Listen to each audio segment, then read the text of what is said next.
কলারোয়া কি চেনা আছে? জি ভাইয়া, কলারোয়া চিনি। কালা কলারোয়া, এক আসন।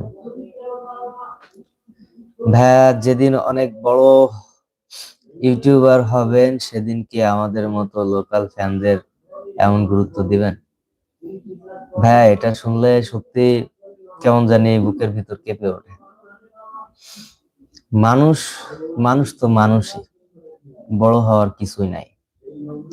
হয়তো মানুষের যার যত কিছু আছে, যার যত অর্থ আছে, যার যত ভালোবাসা আছে, যার যত কর্মসংস্থা আছে, তার ব্যস্ততা একটু বেশিই থাকে প্রত্যেকটা মানুষের ক্ষেত্রে। তো আমার কাছে